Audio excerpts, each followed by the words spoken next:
Rasulullah Shallallahu Alaihi Wasallam ternyata pernah digertak pria berjenggot lebat dan tanda hitam di dahi. Assalamualaikum warahmatullahi wabarakatuh. Fenomena tentang munculnya pria berjenggot lebat, bercelana cingkrang dan terdapat tanda hitam bekas di dahi dengan kebiasaan menggertak kepada sesama ternyata sudah ada di zaman Nabi. Bahkan yang menjadi sasaran gertakan pria itu adalah seorang nabi kekasih Allah Muhammad Sallallahu Alaihi Wasallam. Alkisah seorang pria berjenggot lebat tiba-tiba menggertak Rasulullah Sallallahu Alaihi Wasallam saat beliau membagi-bagikan emas kepada sejumlah kalangan. Pria itu bersikap tidak terpuji kepada Rasulullah karena merasa tidak kebagian jatah dan menganggap Rasulullah Shallallahu Alaihi Wasallam tidak berbuat adil. Pria berjenggot lebat ini bernama Hurkus bin Zuhair yang lebih dikenal dengan sebutan Dzulkhuwaisirah al-Tamimi. Ia meminta agar Rasulullah Shallallahu Alaihi Wasallam bersikap adil kepada seluruh sahabatnya dengan memberikan bagian secara merata, tidak pilih kasih. Wahai Muhammad, berbuatlah adil. Gertak Dzulkhuwaisirah. Gertakan Dzulkhuwaisirah kepada Rasulullah Shallallahu Alaihi Wasallam ini dipandang sangat tidak sopan dan lancang sekali, sehingga membuat para sahabat lainnya marah. Tak terkecuali sahabat Umar bin Khattab dan Khalid bin Walid. Mereka tidak terima Rasulullah Shallallahu Alaihi Wasallam diperlakukan seperti itu.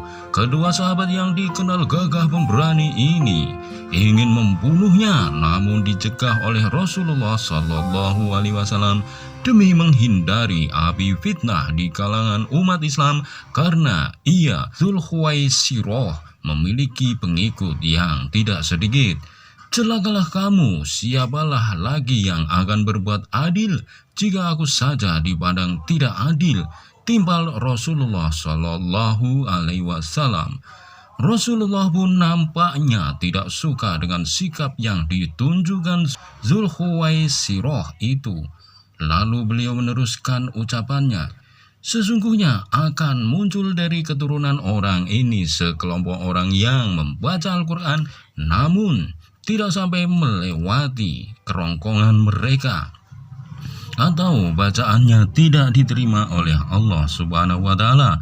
Mereka membunuh umat Islam dan membiarkan para penyembah berhala, orang-orang kafir.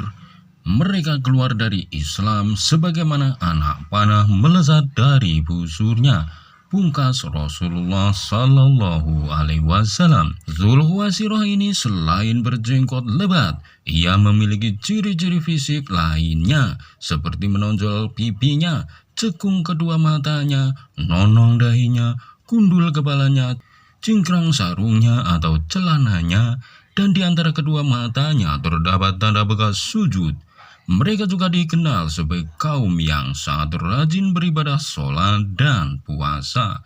Peristiwa yang terjadi pada masa Rasulullah ini dan fenomena munculnya sosok seperti Dzulkhuwaisirah mengingatkan kita pada peristiwa yang terjadi akhir-akhir ini. Munculnya sekelompok muslim yang ajarannya disampaikan dengan kekerasan, ejekan, hinaan hingga memvonis muslim lainnya yang tidak sepaham dengan label syirik hingga kafir.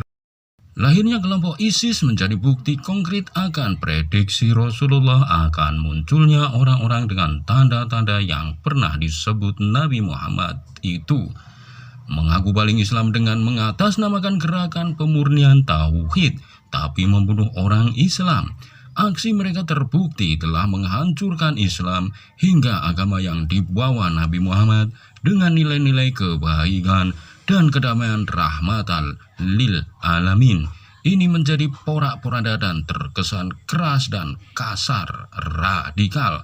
Islam dihancurkan oleh umat Islam sendiri. Sungguh miris.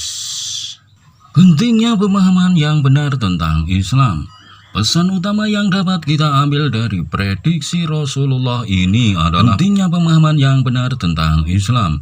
Beliau mengingatkan kita untuk berhati-hati terhadap kelompok-kelompok yang muncul dengan klaim agama, namun melakukan tindakan yang bertentangan dengan nilai-nilai Islam sejati. Dengan pemahaman tentang prediksi Rasulullah ini, kita dapat lebih waspada terhadap potensi radikalisasi dan ekstremisme dalam umat Islam. Hal ini juga mengingatkan kita akan pentingnya pemahaman yang benar tentang Islam dan penghormatan terhadap nilai-nilai kebaikan serta kedamaian yang diajarkan oleh Nabi Muhammad SAW. Makna tanda hitam di jidat. Munculnya tanda hitam di jidat seseorang sering dianggap sebagai pertanda kesolehan dan tingkat ketakwaan. Namun penting untuk memahami bahwa pandangan ini bukanlah pandangan yang universal dalam Islam. Pendapat tentang tanda hitam di jidat sangat bervariasi di seluruh dunia Islam. Beberapa orang mungkin menganggapnya sebagai tanda khusus dari Allah, sementara yang lain mungkin merasa bahwa ini adalah hasil dari ketekunan dan kerendahan hati dalam ibadah, seperti sujud yang mendalam selama salat. Namun penting untuk dicatat bahwa ada perspektif yang berbeda mengenai tanda hitam ini, dan pandangan ini mungkin tidak selalu mencerminkan kenyataan. Sebagian besar pemahaman tentang tanda hitam di jidat berasal dari hadis yang diriwayatkan dari sahabat Nabi Muhammad. Namun interpretasi dan pemahaman mengenai hadis-hadis ini juga dapat bervariasi. Beberapa hadis menunjukkan bahwa Rasulullah tidak suka melihat tanda hitam pada jidat seseorang, sementara yang lain menunjukkan bahwa tanda hitam ini adalah tanda khusus kekhususan dalam ibadah.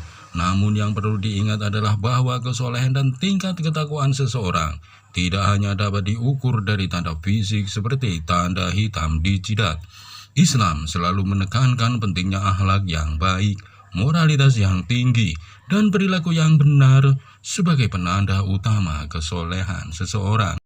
Dalam memahami fenomena pria berjenggot lebat dengan tanda hitam di jidat dalam sejarah Islam dan tanda hitam di jidat sebagai tanda kesolehan, kita dapat merangkum beberapa kesimpulan. Pentingnya sikap hormat dan adab.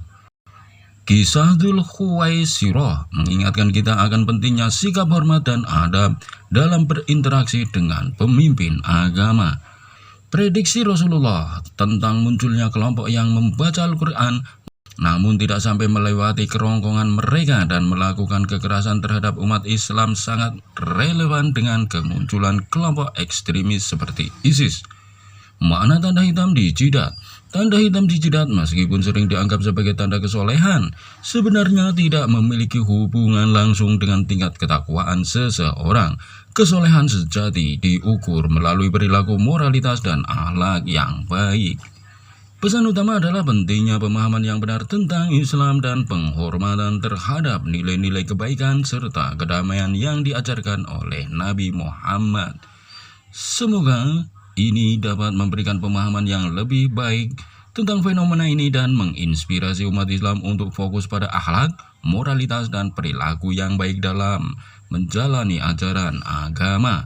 Semoga bermanfaat bagi kita semua. Wassalamualaikum warahmatullahi wabarakatuh.